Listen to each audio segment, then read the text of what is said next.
time, proceed naman tayo on the different compensatory mechanism, to be specific. Okay, compensatory mechanism of blood pressure control. Now, so when we talk about the mechanisms of BP control, we actually have two. Okay, one is for short-term BP control, and the other one is the long-term, for long-term purposes. Ayan. I repeat, basically, we have two major mechanisms of blood pressure control, compensatory mechanisms for BP control. The first one is the so-called baroreceptor reflex. Okay. Now, when we say baroreceptor reflex, okay, this is also known as postural reflex. I repeat, this is also known as postural reflex. Okay. Now, the baroreceptor reflex, this is the one that is responsible for short-term BP regulation. Again, responsible siya for short-term BP regulation. And specifically, take note, the baroreceptor reflex, this is specifically a negative feedback. This is a negative feedback mechanism.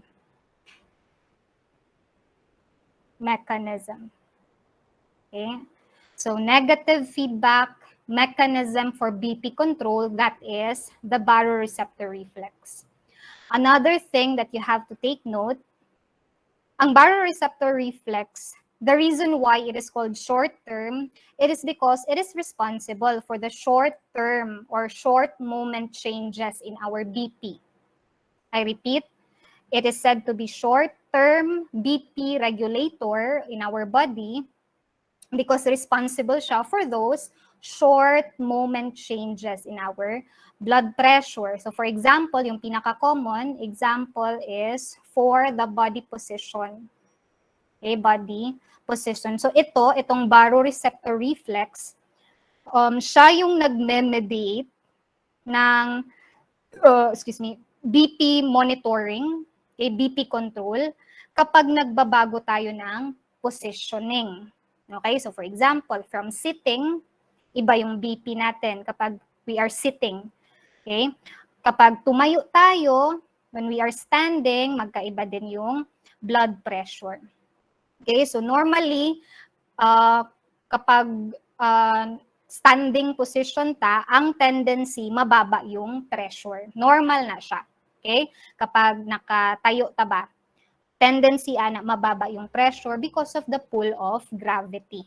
Okay, totoo yan, because of the gravity of the earth. Okay, so para labanan, makompensate ng katawan natin yung pagbaba ng pressure normally, kung nag-stand up ta, yung baroreceptor will take in charge. Mag-a-activate siya, kaya tataasan niya yung pressure sa katawan. Kaya nga negative feedback, diba? Negative feedback mechanism siya. Okay, so ang point lang sa baroreceptor is it is the one being activated whatever or whenever we change a body position. Okay, I repeat, ang baroreceptor reflex, siya yung activated for BP control regulation if we change body position para ma-maintain yung homeostasis. Okay? Yung balance. Okay? Now, kung walay baroreceptor, kung wala gani baroreceptor reflex or it is non-functioning sa atong body, dali ra gyud kay ka makuyapan. Okay, dali ra kay ka konting galaw lang, konting yuko, konting tihaya, konting lihok, okay, any changes sa imuhang body, kuyapan ka. Okay, so si baroreceptor reflex is very important. Okay, now, with regards to baroreceptor reflex, these are activated, the baroreceptors in general, they are being activated because of certain changes sa internal pressure. Particularly, na ay certain changes sa arterial BP. I repeat, na-activate yung baroreceptors sa katawan kapag na-ay changes nga iyang ma-detect sa arterial blood pressure. Okay? So discuss natin ngayon yung mga principles behind baroreceptors or those principles that are involved in general in baroreceptors. So I repeat ha, ang inyo lang yung mindset kung baroreceptor reflex, negative feedback siya, negative feedback reflex, negative feedback reflex. Okay? Now, to facilitate a negative feedback, there are actually 5 components, okay, under baroreceptor reflex. I repeat, there are 5 components, major components, okay, under baroreceptor reflex. So let's start with the first component. So number 1, first component is the baroreceptors. Okay, baroreceptors. Again, first component, okay, that is very important, okay, involved in baroreceptor reflex. Una, baroreceptors. Para saan? Ano yung importance nito? These are the ones that detects problem. They are the one that detects changes sa arterial pressure. Okay, I repeat, kapag baroreceptors, sila yung nakaka-detect kung ano yung change, okay, sa arterial pressure. Particularly in our body, there are 2 major sites containing baroreceptors. I repeat, dalawa yung major sites, okay, area in our body containing the baroreceptors. Okay, number 1 is the carotid sinus. Okay, number 1 is the carotid sinus. Okay, so ito yung unang baroreceptor. And then, we also have baroreceptors on the aortic arch. Okay, aortic arch. Arc. Okay, so may dalawa tayong areas ha sa baroreceptors, carotid sinus, aortic arch. Now, asa makita ang carotid sinus? Ang carotid sinus, mo na siyang kanabitong sa liog, di ba? If this is your neck, mo na yung baba. Okay? Di ba ang neck nato, kung imuhang i-feel kaning diri nga side, i-feel ninyo karon. Okay, kanang dira. Naay kanang murag pulse, okay? Pulso. Okay? Nga inyong ma-feel dira. Naa, di ba? I-try ninyo og feel. Fingers o naa. O kana siya naadira banda ang carotid sinus. Okay, so naay baroreceptor dira. Okay? So that's one. And then for aortic arch, as you can see in the representation, nasa dibdib. Nasa bandang aorta, kaya nga aortic arch. Okay? So nasa sa bandang heart, obviously. Okay? So again, these are the ones that detects the changes sa arterial pressure kung naatay changes sa body position. Okay, kung unsa man niya ma-detect, taas ba ang arterial pressure, mobog ba? So siya ang ga-detect ang baroreceptor. So muna siya ang use sa baroreceptor. Sige, next. Let's have the second component. Number 2, we have the afferent. Take note. Afferent. Okay, pathways. Okay, afferent pathways. Okay, kapag afferent, palapit ng brain, towards the brain. Okay, palapit ng brain towards the brain. Okay, as you can tell, di ba, sa ato ang slide, tanawi ang slide, pangita ang word nga afferent, asa padulong ang arrow, padulong sa brain. Ayan. Di ba kaning kulay blue? Di ba padulong sila sa brain, CNS, di ba? Brain. Okay? So yan. Going to the brain, that's afferent pathways. Now, when we say afferent pathway, may mga involved dito nga neurons. Okay? Basta gani afferent pathways, efferent pathways, kana sila neurons ang involved ana.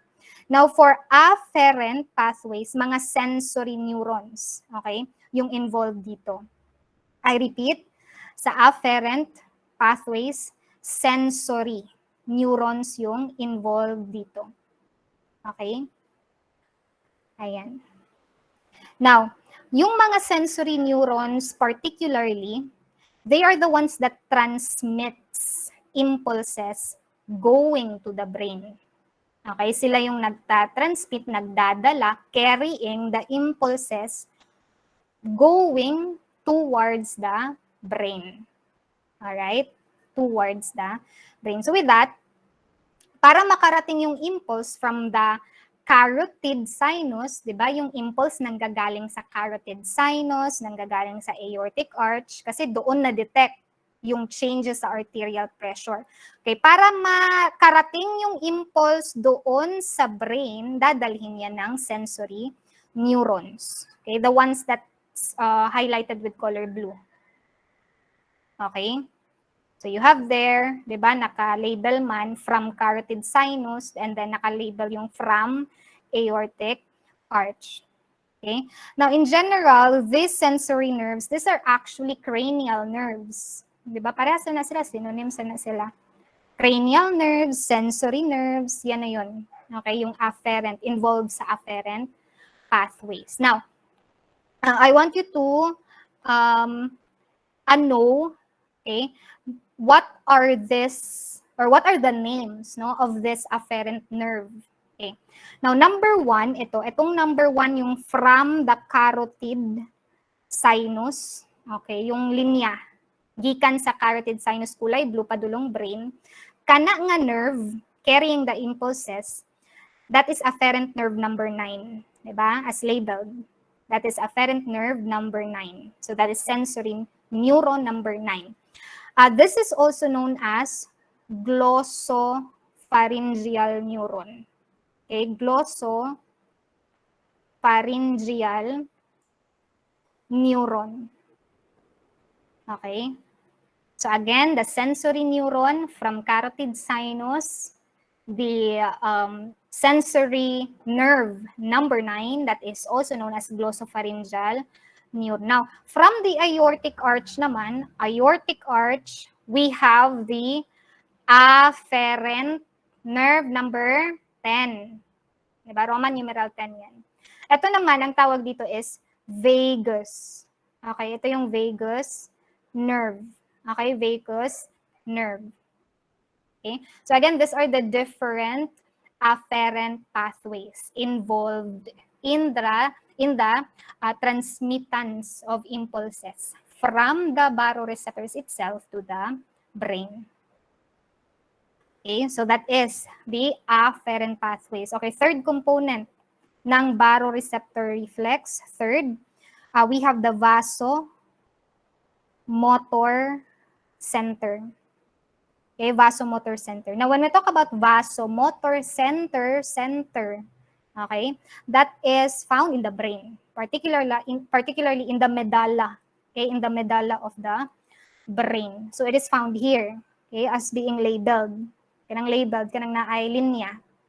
Okay? Muna siya ang medulla. Diyan makikita yung vasomotor center. Okay? So ano naman yung importance ng vasomotor center? Okay? Ito naman, ito yung nagpa-process. It is the one that processes the impulses being transmitted by the carotid sinus, by the aortic arch. Okay? Siya yung nagpa-process.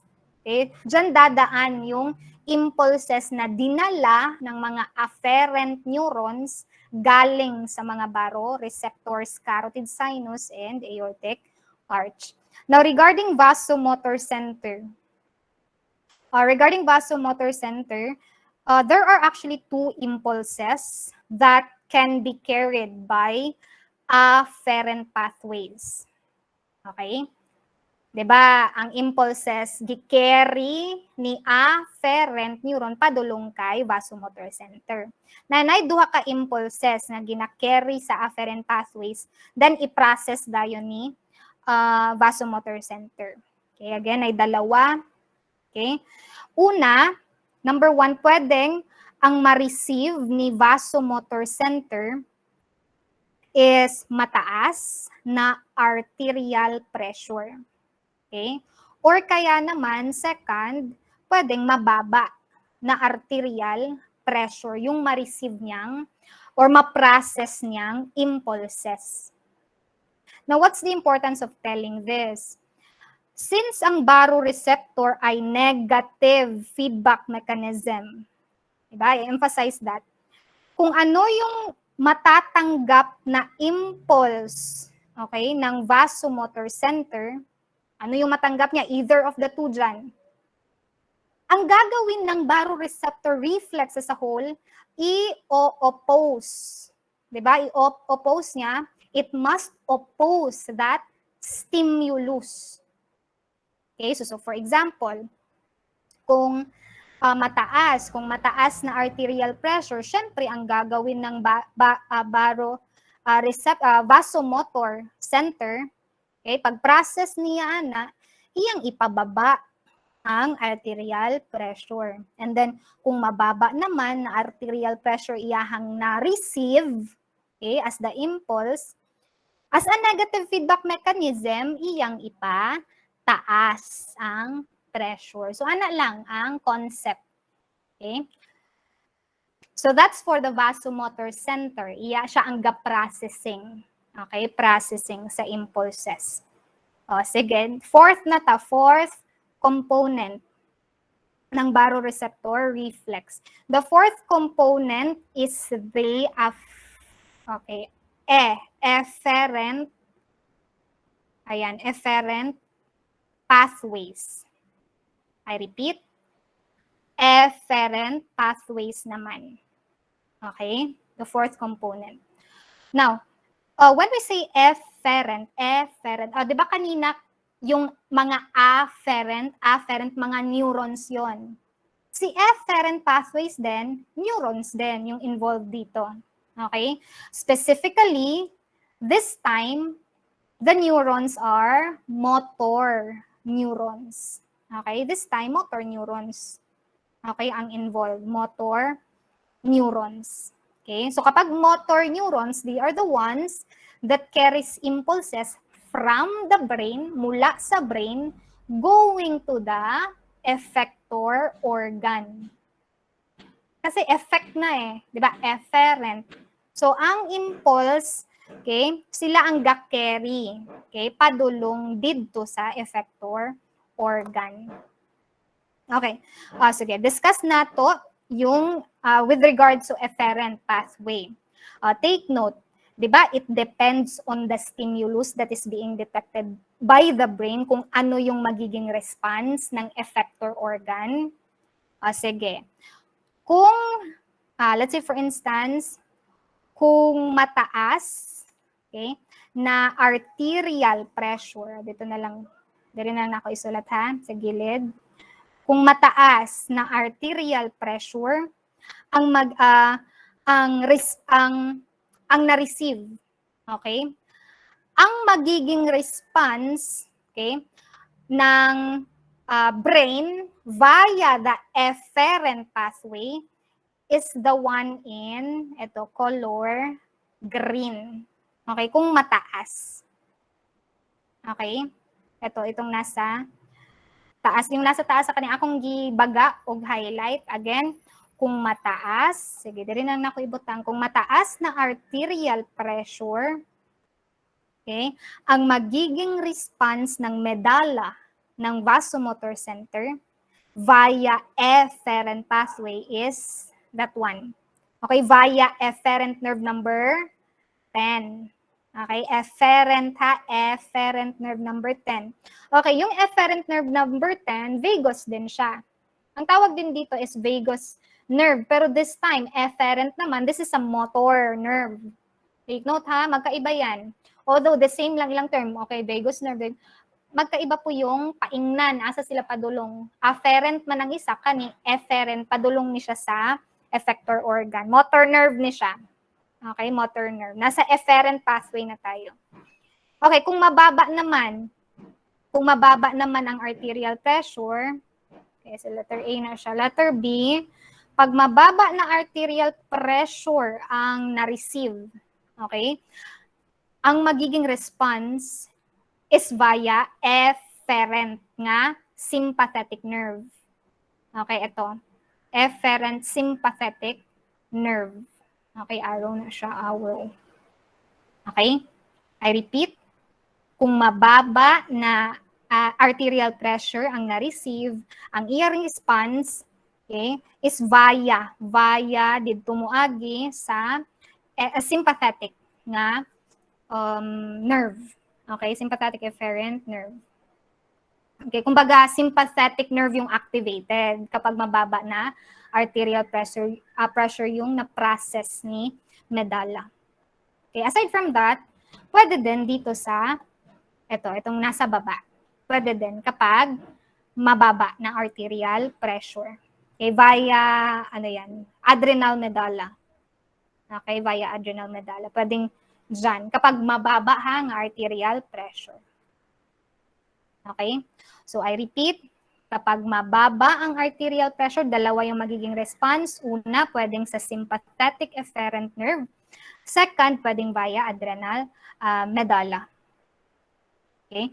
And again, I will emphasize kung ano yung mangyayari sa fourth na component, okay, which is the efferent pathway, it depends kung ano yung na-process na stimulus ng brain. Okay, magdepende gini siya sa na-process ng brain. Okay? And then finally, we have fifth, okay, the fifth component. Okay, dali na lang. Okay, number 5, effector. Okay, fifth component ng baroreceptor reflex is effector organ. Okay, the effector organ. Now, in this regard, because we are talking about BP control, what do you think is the organ ng body involved? It is the heart. Okay, the heart. Okay, yung heart yung atong i-emphasize dire. Again, the effector organ, of course, is the heart. Now, kung ang effector organ is the heart, syempre, siya ang mudawat, no? Siya ang mudawat sa utos from the brain. Okay?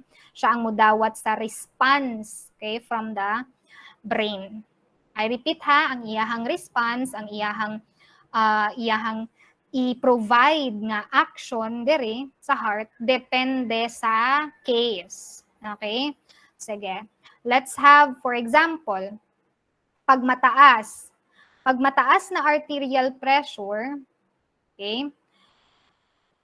Sige. Sige, ako sa i-test daw, be. Kung taas ang arterial pressure, asa mo agi? Letter A or letter B nga pathway, efferent pathway? Letter A or letter B? Okay, letter A. Okay, pag mataas yung pathway. Ibig sabihin, dadaan sa efferent number 10. Okay, ganito yon. Ang efferent nerve number 10, if you recall sa inyuhang ANS, okay, ang efferent nerve number 10 po is also known as cranial nerve number 10. Ang dala-dala niya is parasympathetic effect. I repeat. Ang dala-dala nito, itong efferent nerve number 10, efferent nerve number 10, dala-dala niya is parasympathetic effects. Parasympathetic effects. I know you're familiar with this. Okay? Therefore, unsa nga itong i-expect nga effect sa heart if parasympathetic? Ano yung effect sa heart kapag parasympathetic yung activated? Is it bradycardia or tachycardia? Brady. Very, very good. Very good. It is brady. Okay, it is bradycardia.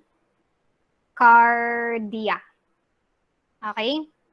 Bradycardia. Now, question. Kapag bradycardia, ano yung mangyayari sa heart? Somehow ba stimulated or depressed? Is it somehow stimulated or depressed? Very good. Depressed. So, kung mayroon tag-depressed ang heart, ibig sabihin negative inotropy, negative chronotropy. Diba?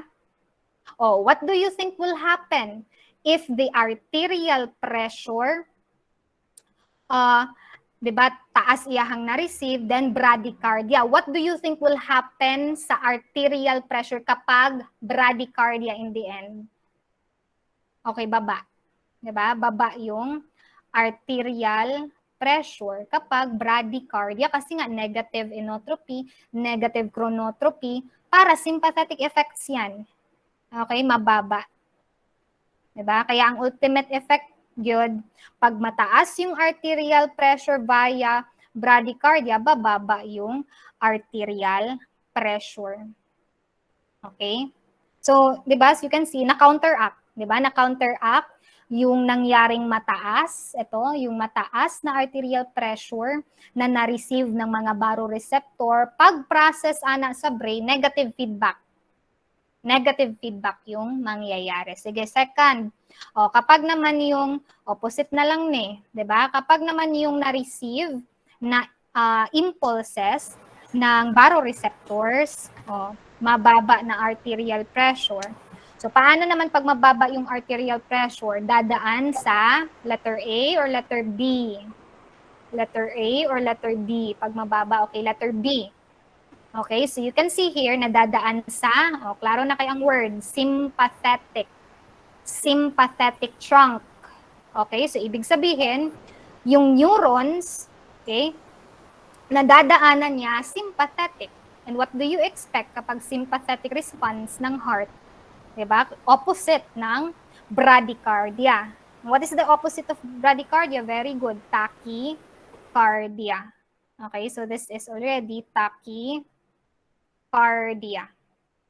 Okay, kaya ang effect sa heart, tachycardia, enhance yung inotropy, stimulated yung heart, di ba? Enhance yung chronotropy. Okay?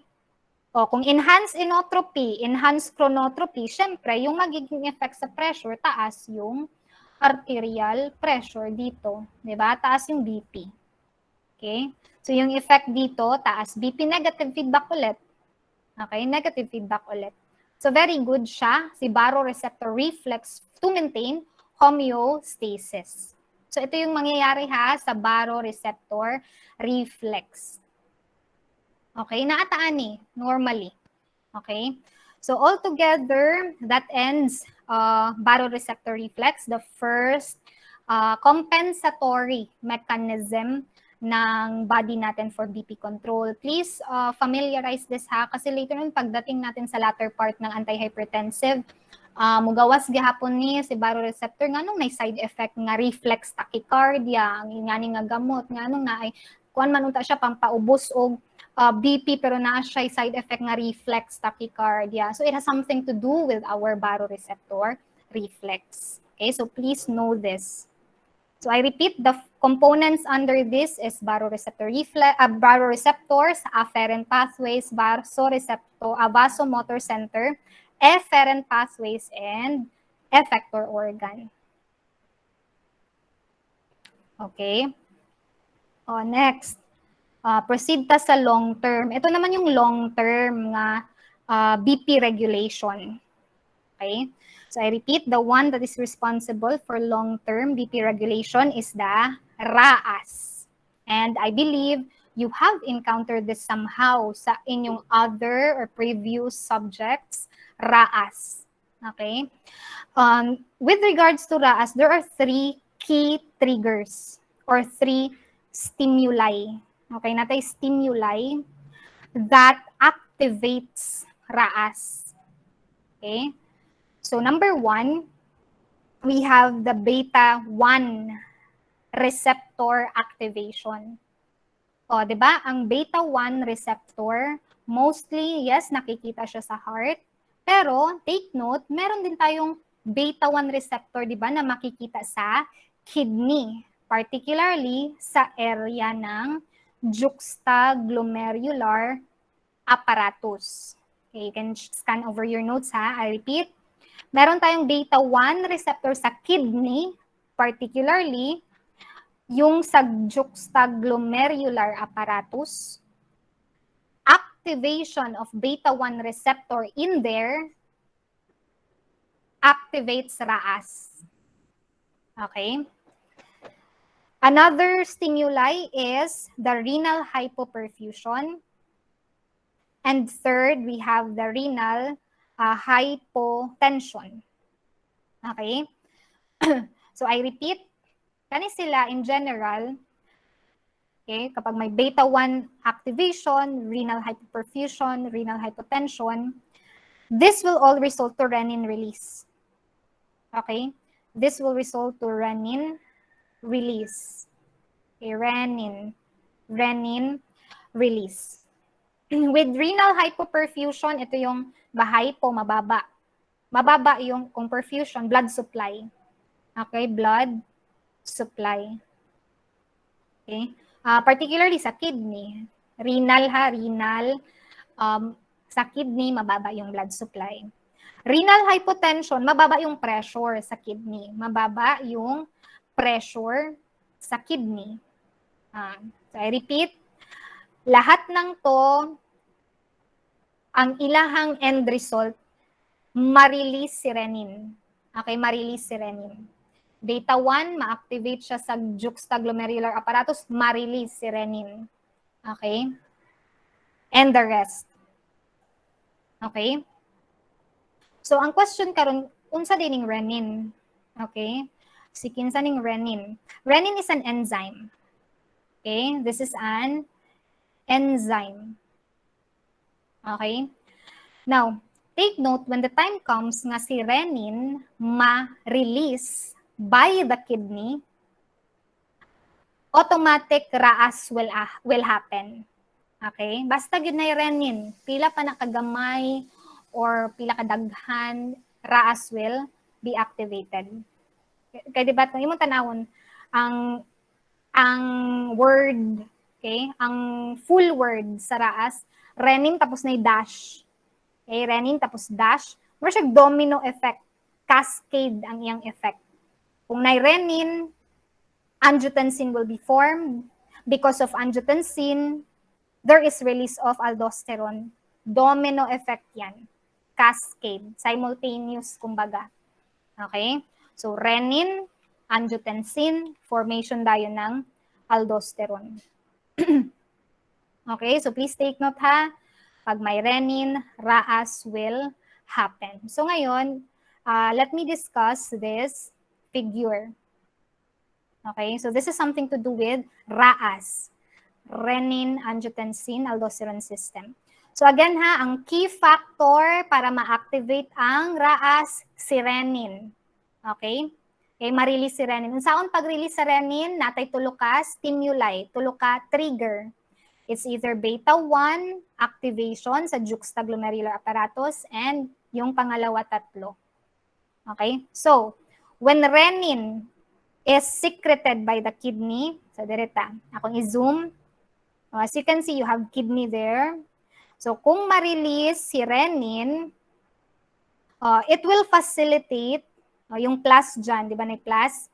Meaning nga na, it will facilitate conversion of the compound angiotensinogen, okay, into angiotensin 1. Now, as you can see, focusing first with angiotensinogen, it is a compound secreted by liver, di ba? As you can see on the figure. Okay, so again, angiotensinogen, it is being converted to angiotensin 1 via renin. Okay. Now, focusing now to angiotensin 1.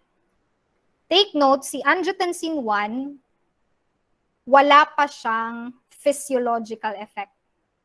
I repeat, wala pa siyang physiological effect, no effect pa siya. Okay? Ang risk dito, although si angiotensin 1 wala pa siyang physiological effect sa body, kailangan nato siya para ma-produce ang isa pang klaseng angiotensin. Okay? And that is the so-called angiotensin 2. Okay? Now, ang angiotensin 2, it will be formed because of the presence of the enzyme ACE. Because of the enzyme angiotensin converting enzyme. Again, angiotensin 2 will be formed because of ACE. ACE means angiotensin converting enzyme, or this is also known as kinase 2.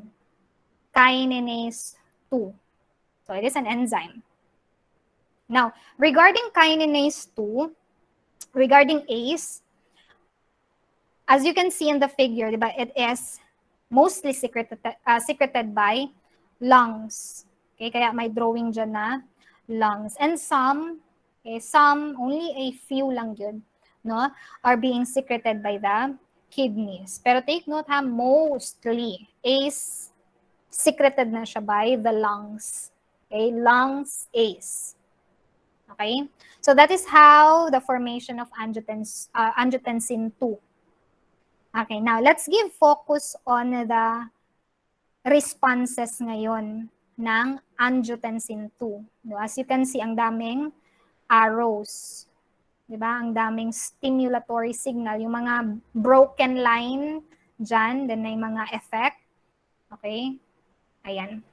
So, kanina, diba, na-mention si angiotensin 1. Yung 1 muna. Sabi ko, wala yung physiological effect.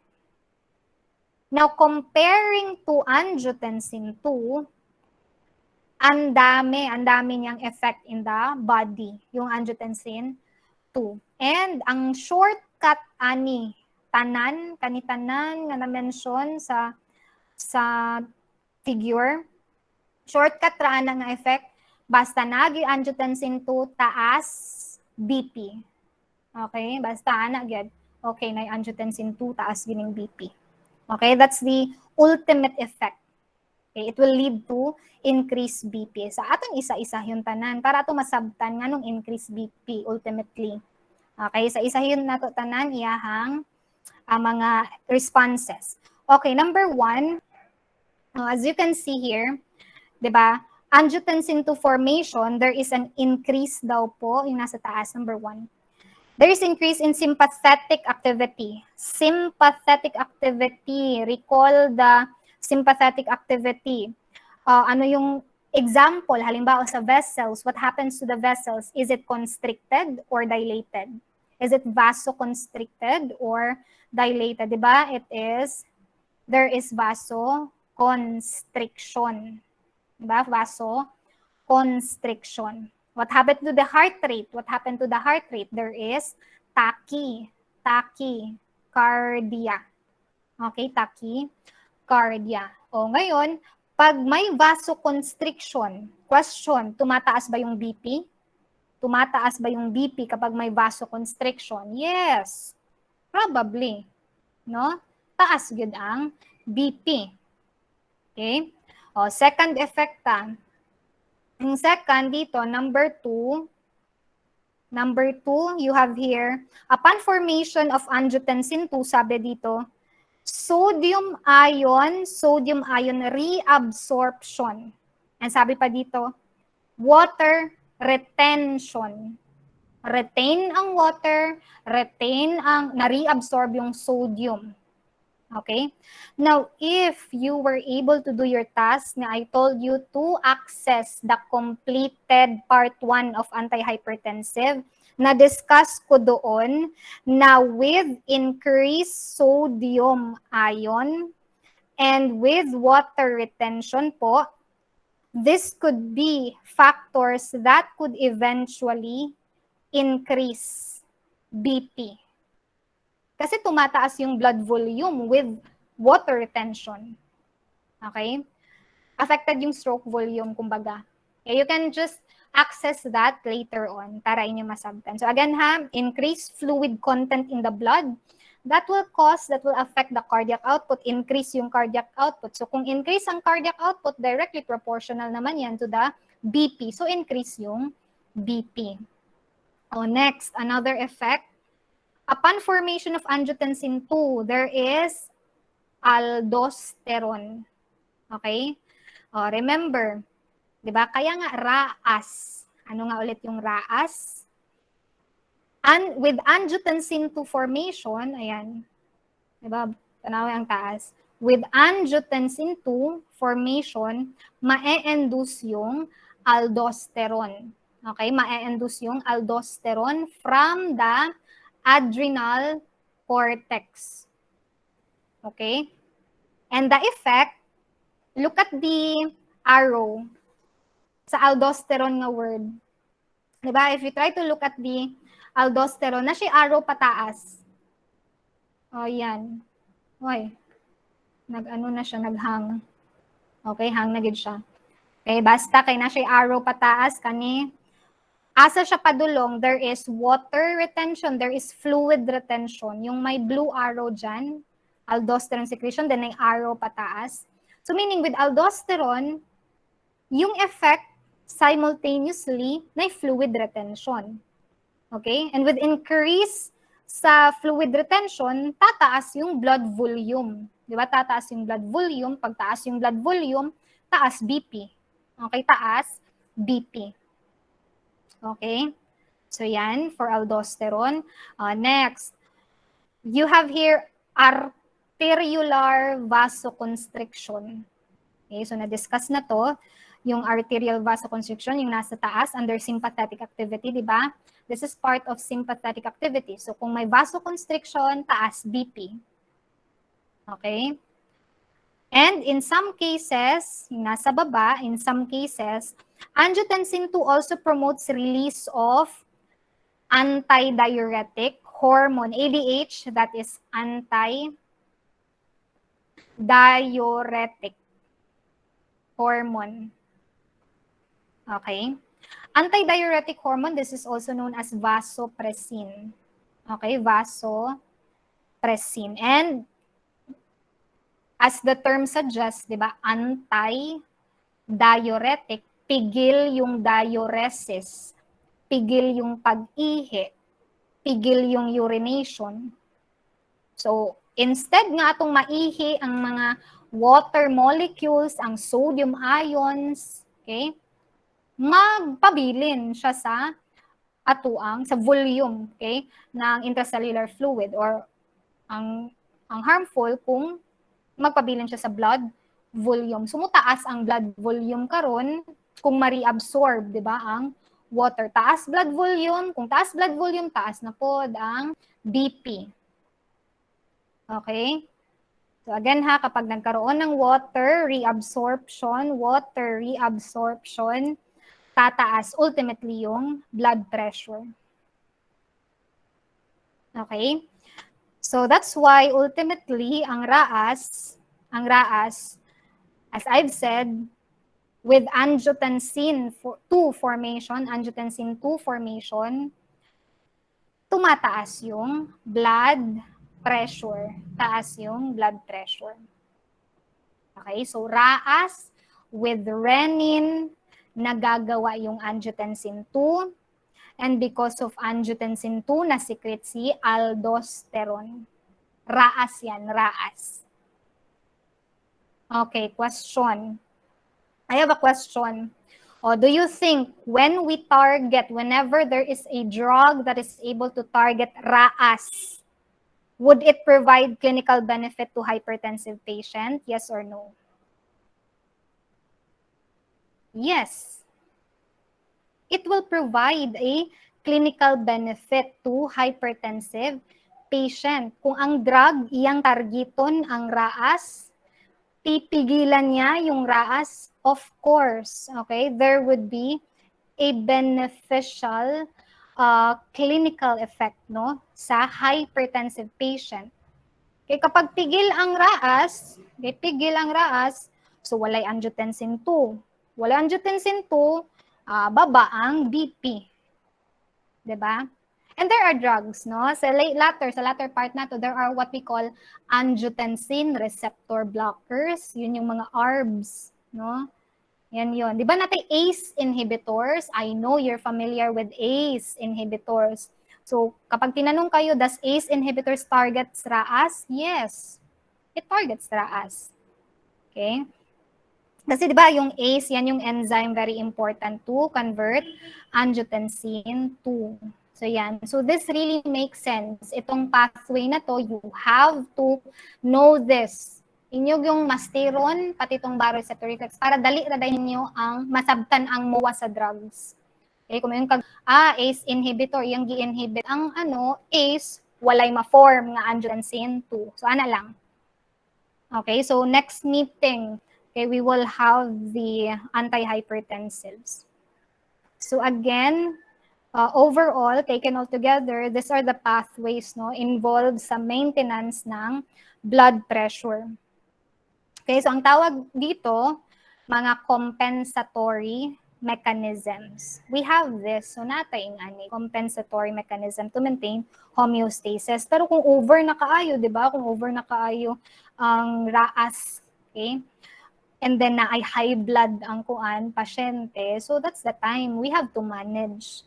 Okay, we have to manage that hypertensive case. Okay, so we have short term ulit. Yung short term is the baroreceptor reflex, and then the long term is the RAAS, renin angiotensin aldosterone system. Okay, do you have question? Okay, wala. Since walay question, let us now proceed to blood pressure categories. Okay? Now, with regards to hypertension again, so paulit-ulit na lang, di ba? Yung hypertension, yes, it is also known as high BP, mataas. So, mataas yung blood pressure, elevated yung blood pressure. Now, mind you class na ang high blood, kapag ang tao may hypertension, mostly asymptomatic. Anong meaning ng asymptomatic? May symptoms or wala? Yes, no, wala. ma'am. Wala. Asymptomatic gid na siya.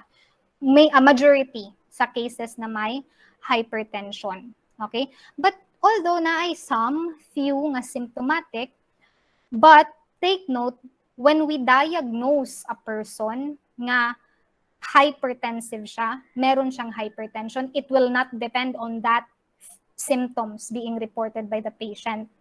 Instead, how do we diagnose a hypertensive patient? How do we diagnose them nga meron silang hypertension? Diba? Balikan nato iyahang definition. Elevated BP.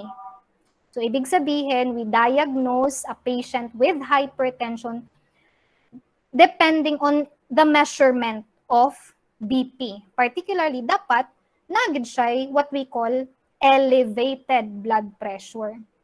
Okay? Particularly, dili lang kas ang adlaw na siya elevated BP. No.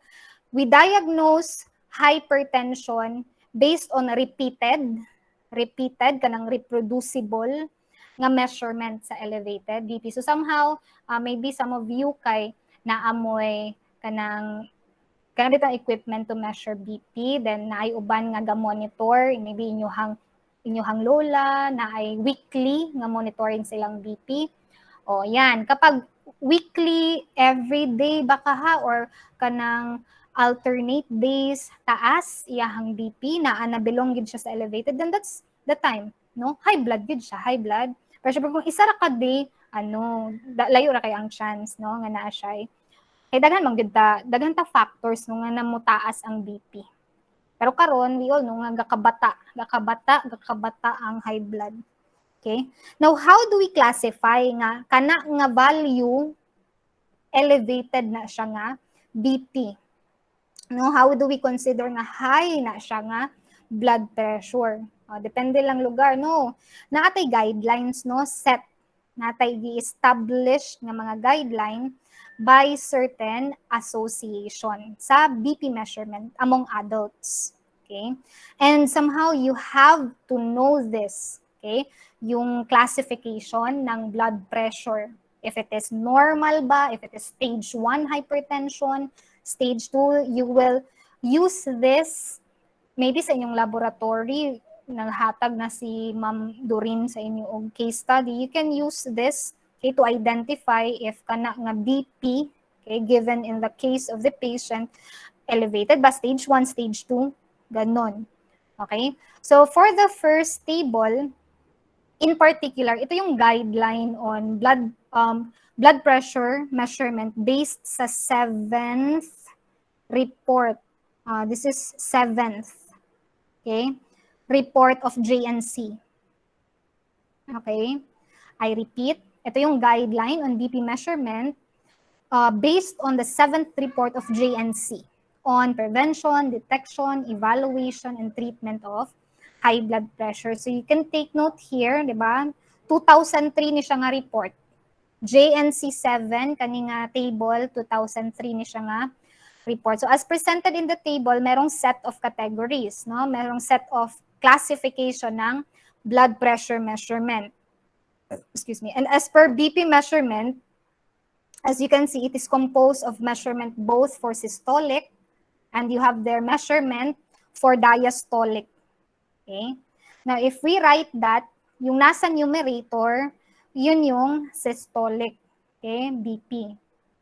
And then yung nasa denominator would be the diastolic BP. Sana na akong isulat siya in combination. And the unit, as you can see, millimeters per mercury. Millimeters per mercury. Okay, take note. For normal, as you can see, again, kuha niya siya JNC7. JNC7 nga report. Mo ni ilaha. Take note, ang normal nga BP is less than 120 millimeters mercury for systolic. And then less than 180, 80 pala, grabe, 180. Less than 80 for diastolic. Okay? So that's for normal. So kumbaga 120 over 80 less than. Okay? That's the normal for the JNC 7th report. Now, pre-hypertension naman kapag within 120 to 139 for systolic BP, and then within 80 to 89 for diastolic. And then considered elevated, this time elevated na ngayon, or may hypertension na. Kumbaga may hypertension na, yung blood pressure reading nga greater than 140, okay, or greater than 90. Greater than kasi 140 to 159, so greater than 140, greater than 90. Okay? And then you have here characterized already as stage 2. Stage 2 hypertension naman kapag greater than or equal to 160 millimeters mercury systolic BP yan. And then, greater than or equal to 100 millimeters mercury for diastolic BP. So again, this is the BP measurement based on JNC7.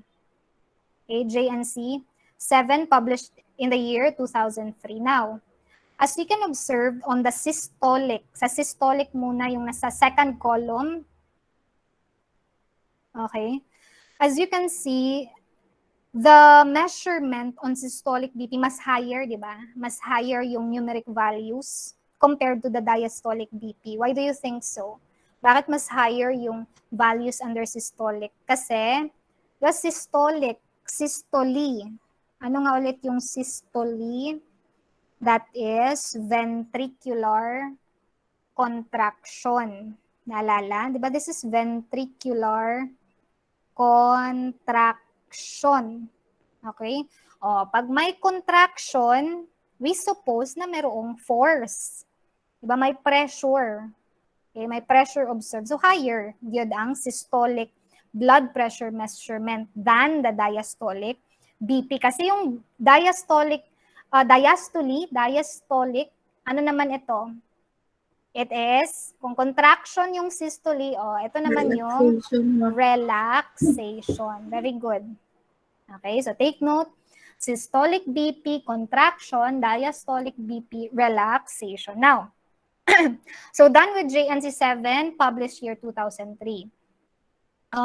Dito naman tayo sa JNC8. In the year 2014 naman ito. Sa pagka 2014, di ba, from 2003 ni siya, pag 2014, naana dayon tay bag-o nga guideline. JNC pa rin. Okay, yung panel members, the same panel members of Joint National Committee, they published the 8th report. Based on their evidence, based on the review, deliberation, or detection sa treatment ng high blood pressure. So, as you can see, based on JNC8, okay, this time, yung JNC offers recommendation already for the management of hypertension. Hindi lang siya parang classification lang na normal, pre-hypertension. Dito sa JNC8, there is already a recommended nga management of hypertension or high blood pressure among subgroups, okay, of patient. Okay? So, bali sa JNC8, wala nang changes sa, wala changes actually yun sa values. Okay, tanawi. Wala may changes sa measurement categories. Ganun pa rin, normal, pre-hypertension, stage 1, stage 2, updated lang ang goals nila, ang BP goals for selected group of patient. Kani, ilarang ning mga gi-recommend ba? Nga, kung kani less than 60 years old, ingani dapat ang i-maintain nga, nga BP goal. Okay? So murag ang ila lang diri is same lang gihapon kani nga classification sa normal pre-hypertension stage 1, nag-add lang sila no og recommended BP goals for certain group of patient. Okay? So we have here the target goal for systolic BP and the target goal for diastolic BP as you can see on the table. Okay? And so okay, first we have here the number 1, you have there for people or for patient age 60 years old or lower, no? Less, no, not lower ni siya, older. Kay greater than man na, di ba? Ang ana, greater than 60 years old. So 60 years old, older, ang goal BP is dapat less 150, less 90. Okay? Whereas, kung people younger naman, ito yung less than. Kung less than naman, less than 60 years old, younger. Pangit man kayong less than, kay edad man younger na lang. Younger than 60 years old, ang goal BP nato dere is less 140, less 90. Goal BP ni siya ha, goal BP. And then for those people aged 18 years old, ito, 18 years old, older ni silang duha. Okay? 18 years old, older, tapos naay sakit nga CKD, chronic kidney disease, and or naay diabetes. Recommended target BP is less 140, the same lang, less 140, less 90 for diastolic BP. So again, this is based on JNC8. Based on JNC8, 2014 ni siya guideline in which again, nag-offer lang sila ng recommendation for the management of hypertension among selected subgroups of patients. Now, during our time, katong undergrad pa ko, during our review, kanira duha ang na-introduce nga classification, JNC7, JNC8. Karon, syempre 2021 naman, okay? So natay latest, no? Latest na nga blood pressure categories. Okay, I repeat, meron po tayong bago, updated nga hypertension guideline. Specifically, this was introduced year 2017. Okay? Kaya di ba, gikan 2003 man tong JNC7. Wala man gi-change ang classification. Mao ra gihapon ang normal. Pre-hypertension. Say, from 2003, 2017 pa dahil na-update. O, di ba, layo kayo ang gap. Okay? From 2003, 2017 pa na-update ang bag-o nga category sa blood pressure. Okay? So, first time in pila man na ka years. 2017, 2014. No? 14 years na redefined. Okay? Ang high blood pressure category. Now, with regards to this BP category, this was updated by the, ayan, American Heart Association, ayan, or AHA, American Heart Association, American College of Cardiology. Okay, so sila ang nag-update. Oh, dili na JNC. Although na mga panel members from JNC nag-participate. Okay? So, dito tayo sa new guidelines. Okay? Now, for the blood pressure category sa new guidelines, okay, tingnan yung new normal. Okay, ang new normal, ang normal, ganun pa rin. There is sa normal, same lang. Less than 120, less than 80. Normal pa man na, normal. Ang ato, di ba, dire is ang high blood. Kanusa ang high blood na gyud na siya. Okay, sa new guideline, after the normal nga BP category, tingnan elevated agad. 'Di ba? After the normal, elevated BP diretso ang musunod nga range sa BP measurement. Okay, so wala na tong pre-hypertension. 'Di ba ganin katong sa old kay napay pre murag baby pa lugar nga hypertension, wala na to. Diretso na kanang after 120, 180 pag mo tunong ka aning 120 to 129, then less than 80 nga BP measurement, reproducible, repetitive. Okay, upon monitoring sa imong BP, then you have already that high blood pressure, elevated na yan. Okay, elevated na yan. Okay? Now, kung atong tanawon sa new guideline, okay, if yung patient, di ba, will have 130 to 139, okay? Stage 1 na yan. O, balik ta sa old. Ang 130 to 130, pre-ragi hapon. Nako, ano nyo ang difference? 30 kadako nga, difference. Di ka ni stage 1 na ni sa bago, sa karon. Okay? Stage 1 nga high blood pressure, stage 1 hypertension, 130 to 130. Sa una, pre pa na, pre-hypertension. Okay, so kung imong tanaw nagkabata, no, nagka-lower ang high blood pressure nga measurement. Okay? Tanawon pa nato sa stage 2. Tingnan. Stage 2 hypertension sa new guideline, 140 or higher. Ang atong 140 or higher sa old, sa JNC7, stage 1 pa na. Okay, pero diri sa bago, stage 2 na. Okay? So that is the difference between the the updated blood pressure categories versus that of the JNC7. You also have to know the JNC7 kasi most of the review materials, JNC7, JNC8 yung tinatanong. Okay, JNC7, JNC8. Okay? So somehow you have to be updated also of the new one, kaning bago, 2017.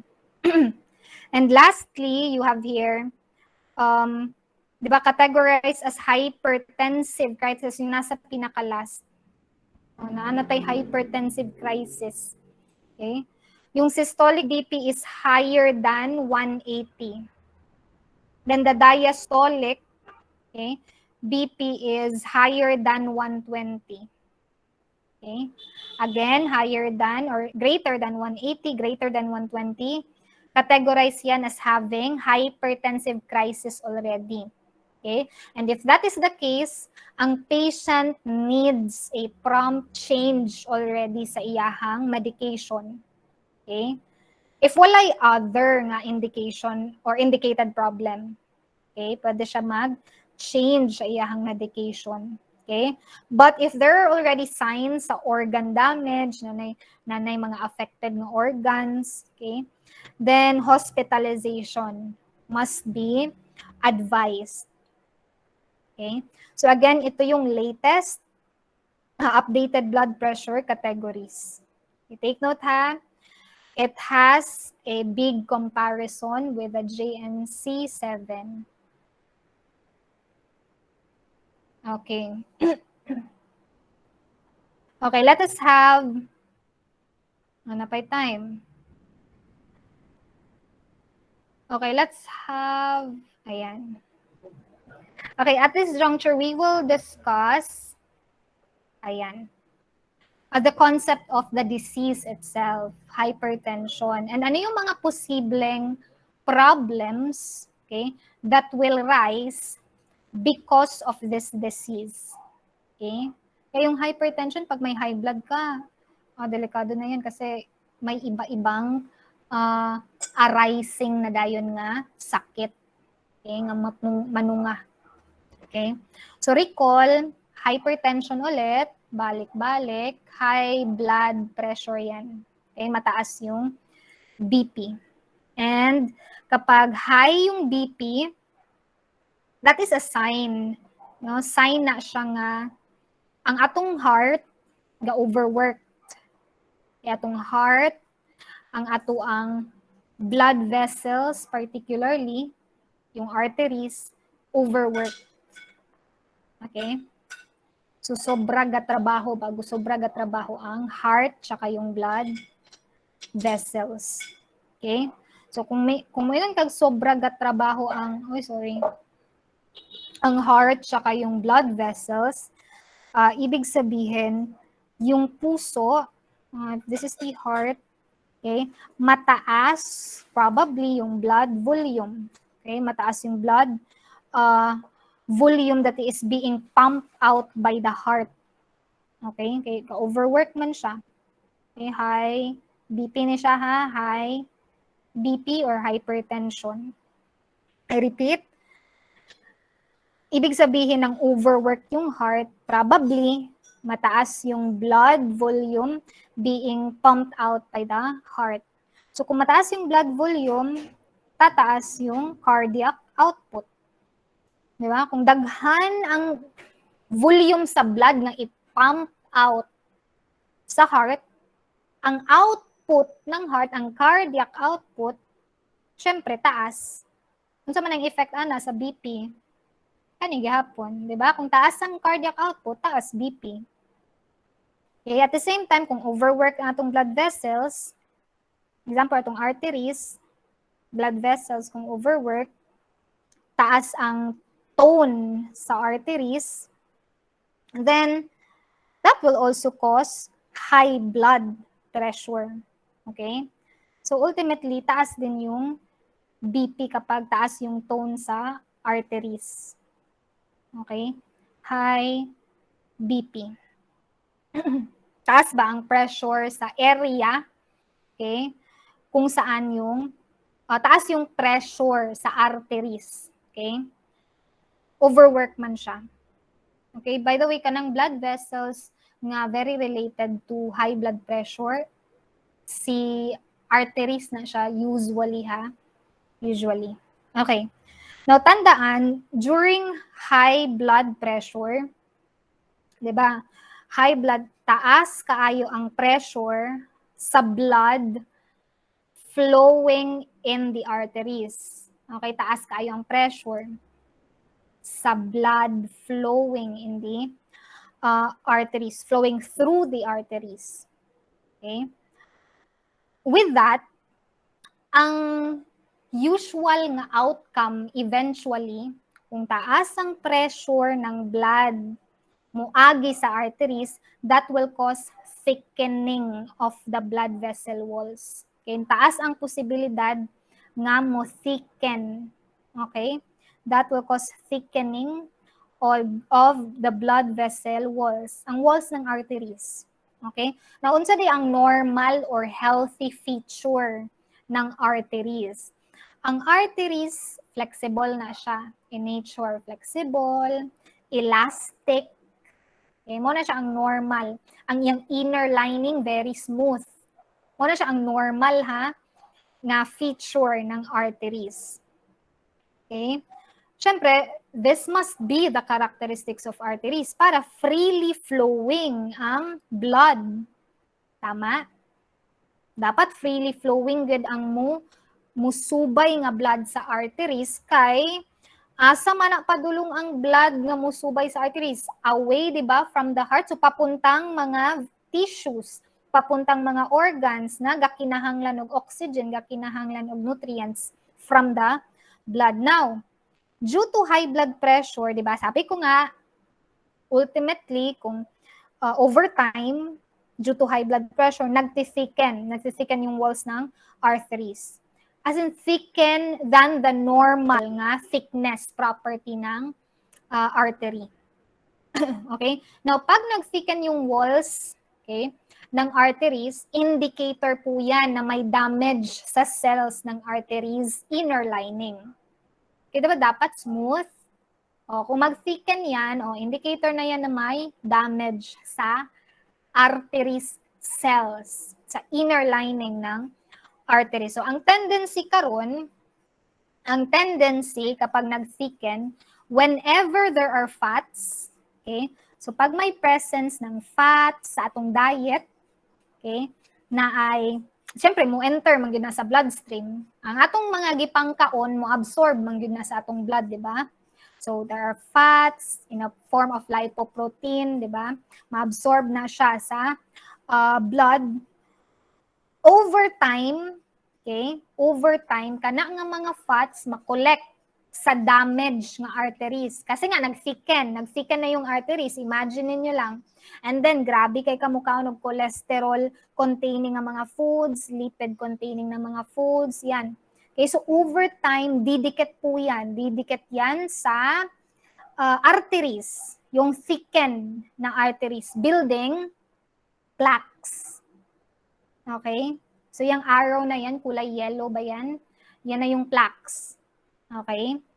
Yun na yun. Ang made up na siya sa fats, lipids, cholesterol, gikan sa atong diet na absorb sa atong bloodstream.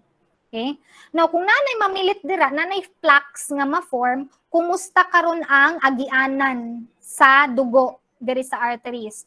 Narrow or wide? Siyempre, what will happen? It will cause, very good, narrowing of the arteries daanan. Okay? Leading to less elastic na ngayon yung artery walls. Less elastic na, kaya na may namilit na mga plaques. No? Dili na kayo siya flexible. Limited na ngayon yung blood flow throughout the body.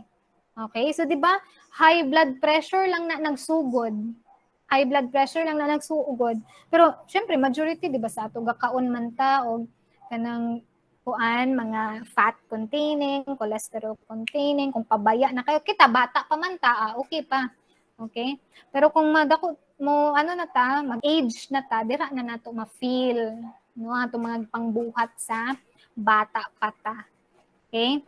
So, ang tawag again doon sa plaque, yung build up, okay, yung build up causing the inside of the arteries to narrow over time. Ang process po dyan is what we call atherosclerosis as being labeled. Okay, yung process ng pag-build up, okay, that causes narrowing sa arteries, yung build up na yan, atherosclerosis yung tawag sa process na yan. And kung sakit, anong sakit yan related? Ang sakit na probably will rise because of atherosclerosis, because of this narrowing blockade of arteries, okay? CAD ang tawag dyan, the coronary artery disease. Okay? So, isa sa mga underlying cause, okay, ng coronary artery disease is yung process na atherosclerosis. Okay, ano ba yung common symptoms ng mga patient na may CAD, coronary artery disease? Kanang due to, di ba, narrowing of arteries. Siyempre, kung narrowed ang arteries, block ang blood flow sa heart muscle. Kung block ang heart flow, blood flow sa heart muscle, ang ma-feel manifested sa pasyente, kay lesser oxygen naman, chest pain. Okay, chest pain usually yung ma-feel sa patient. Yan yung tinatawag na angina. This is just an overview sa mga sakit nga atong i-discuss sa latter part ng mga antihypertensive agents. Okay? So CAD ulit, underlying cause, atherosclerosis because of the narrowing of the arteries. Clinical manifestation to those patients with coronary artery disease, angina. That is equivalent to chest pain. Okay, chest pain. Kumbaga na discomfort nga iyahang ma-feel sa heart. Okay?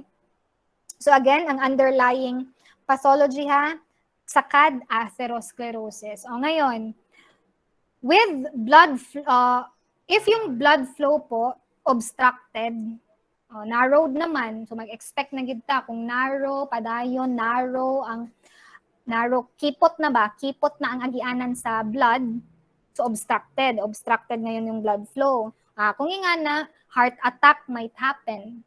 Okay, so that is another problem. Diba? High blood pressure ka nag-start, pero probably, pwede ultimately magka-heart attack. Okay? O another, ang condition na CAD, di ba, it somehow causes weakening of the heart muscle. Kasi kaya nga, may chest pain. Di ba? Chest pain. Okay? So, murag, kumbaga, weak na yung heart. Hirap ngayon yung muscle ng heart to exert the normal ability niya to pump. Okay? Now, with that, kung may kag-fail na ang heart mo pump, that is already heart failure. Okay? Diba? That is already heart failure. So, pag ang heart ga-fail mag-pump og blood, okay, that will lead to enlargement of the heart. Kaya diba, unsa diba ang purpose sa heart? Diba mag-pump dapat siya og blood. Kung dili niya ma-pump ang naa sa iyang sulod nga blood, magtigom ang blood volume, okay, sa heart, mo enlarge ang heart. Okay? Due to heart failure. Okay? Due to heart failure. Kasi nga, failing na yung heart mag-pump. Matigom gyud ang blood. Namang gimusulod. Okay? Mag-circulate, di ba na, ang blood. Okay? Sa gawas, padung sa tissues, mubalik na pud sa heart. Nga, mubalik sa heart. Daw, bihina man kay ang imong heart mo pump. Magtigom na siya. Enlargement sa heart will happen. So, di ba, nagsugod rata sa BP, daghan na kay tag, i-discuss nga mga sakit later on. Okay, so, kung akong ibalik ang atuang slide, sa pinakauna nga outline, recall that we will be discussing, ayan, agents, okay, for hypertension. So, this would be discussed next week. That is on Monday. Then, mag-discuss pud ta og drugs, okay, for angina diseases. Mag-discuss ta og drug for heart failure. Discuss din ta ng mga drug for arrhythmia. Kanang nay heart attack, irregularity sa heart